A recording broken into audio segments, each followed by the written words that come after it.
Football has always had a little war going on. On one side, the dreamers, passing triangles, goals that belong in a highlight reel, champagne football. On the other side, the villains, guys who don't care about beauty, who will happily play the ugliest, dirtiest game on the planet as long as they walk away with 3 points. That second side is what we call haram football. So shameless, so anti football, you'd think it should be banned. But it works, and that's exactly why we love it. And if you think this is small club stuff, look at the last 2 months. Guardiola left City, Mourinho went back to Real Madrid, and Argentina played an entire World Cup final without taking a single shot. Not one shot, my friend. These are the 7 levels of haram football in 26-27, and level 1 and level 7 are not even close. Level 1, Enzo Maresca. And I know what you're thinking. Manchester City? Level 1? Pep's team? That's exactly the point. Maresca invented a brand new category, and I'm naming it right here. Aesthetic haram. No tactical fouls, no time wasting, no dark arts, nothing. 70% possession, 800 passes, and you get to the final whistle feeling like nothing happened. Because nothing did happen. It was the same at Chelsea, and the criticism was always the same. Passing with no purpose. Now he's inherited Manchester City after 10 years of Guardiola. But he stays at level 1, and the reason is simple. There's no intent. Maresca doesn't want to torture you. He tortures you by accident. This is involuntary haram, manslaughter, not murder. The other 6 on this list wake up in the morning and choose the crime.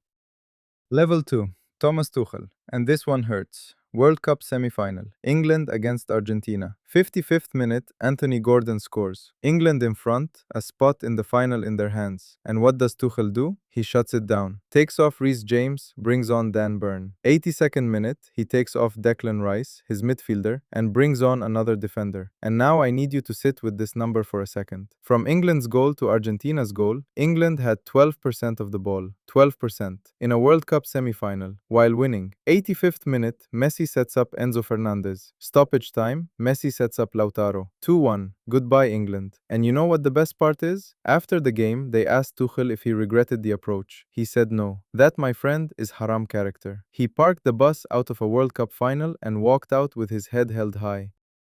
Level 3. Massimiliano Allegri. This man turned 1-0 into a religion. Cortomuso, as they say in Italy, winning by the tip of the nose. Score once, defend for the rest of your life, shake hands, and go home. Allegri's team doesn't beat you. It wears you down until you give up watching. But the reason he's here this year is the best story of the season. Allegri took the Napoli job. Second time he's inherited a team from Conte, by the way. He did the same thing at Juventus in 2014. This guy specializes in showing up after the party and turning off the lights. But Napoli is a different level. Napoli is Maradona's city. The city that built murals, shrines, and an actual religion around a man who dribbled for fun. And that city just hired the guy who thinks shooting is a waste of energy. It's opening a steakhouse inside a vegan temple. This marriage is going to end badly, and we are going to watch every second of it. Level 4. Diego Pablo Simeone. 15th season at Atletico. Signed another extension. This man isn't a manager. He's a weather event. 2 banks of 4. Strikers marking fullbacks. Center backs clearing into row Z with total conviction. A foul every 30 seconds. Red cards as part of the game plan. And here's the worst part. It works. This guy has taken league titles of Barcelona and Real Madrid. 2 Champions League finals. He never had the best squad in the league and he did it anyway. But he stays at 4. Because the Cholo is honest. He never promised you beauty. He never apologized. He has never once talked about identity and philosophy in a press conference. He looks you dead in the eye and tells you he's going to hurt you today. And then he hurts you. There's a dignity in that. The next ones are worse. The next ones lie. Level 5.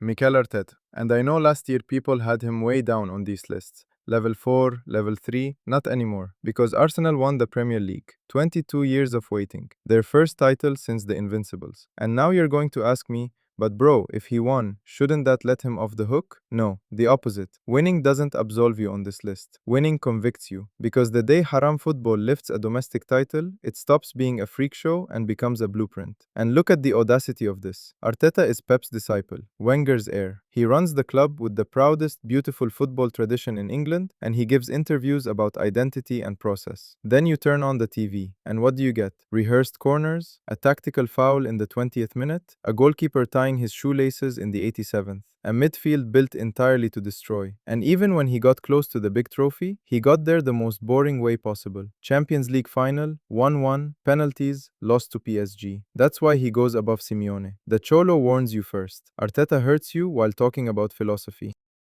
Level 6, Lionel Scaloni, 2026 World Cup Final, against Spain. Argentina played the entire 90 minutes without taking a single shot, not one, zero. That hadn't happened in 60 years. Their first shot came in the 115th minute, and only because they were already losing. And here's the part that scares me, it almost worked. They held Spain until the 106th minute. If that game goes to penalties, Haram football might have won a World Cup. And you got the full package too. Two pointless yellows from Enzo Fernandez, a brawl with the Spanish players after the whistle, FIFA investigating the players' conduct. A Haram manager ruins your Sunday afternoon. This one ruined the World Cup final for the entire planet at the same time. That's scale.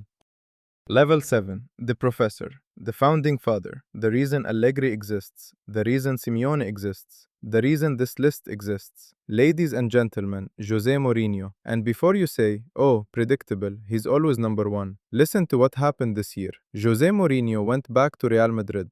3-year deal, announced on the opening day of the World Cup. What he does, everybody knows by heart. 10 men behind the ball, rehearsed tactical fouls, a goalkeeper with cramp in the 65th, game dead until the 70th. And then, when the other team can't run anymore, he kills you on the counter. He did it at Porto and won the Champions League. He did it at Chelsea and conceded 15 goals in an entire Premier League season. 15 goals in a whole season. Do you understand how insane that is? He did it at Inter, killed the greatest Barcelona team in history, and played Samuel Eto'o at right back. That's not luck, my friend. That's the devil picking a side. But what puts him at 7 this year isn't what he does. It's where. Real Madrid is the club that defines itself by winning beautifully. The club of Zidane's volley, of the Galacticos, where winning ugly barely counts. And that club just hired, of its own free will, for the second time, the man who invented modern anti-football. With a smile in the photo. Haram football isn't on the fringes anymore. It's at the Bernabeu.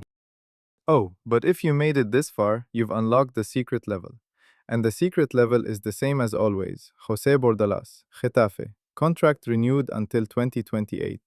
Because that isn't football. That's UFC with a ball rolling around in the middle of it. A foul every 30 seconds. Players going down like their careers depend on it. The goalkeeper wasting time in the 3rd minute. One single mission. Make the game so unplayable that the other team gives up. And this man is never leaving this list. Generations change, rules change. Bordalas is still right there, committing a foul. And if there are any Getafe fans watching, which I doubt, please, my friend, it's not worth it. Seriously. That's it. 7 levels of haram football in 26-27. Now let me know in the comments. Do you agree? I put Arteta above Simeone, and I know that's going to cause problems. Let me hear it. Drop a like, subscribe to Beyond the Ball, and I'll see you in the next one.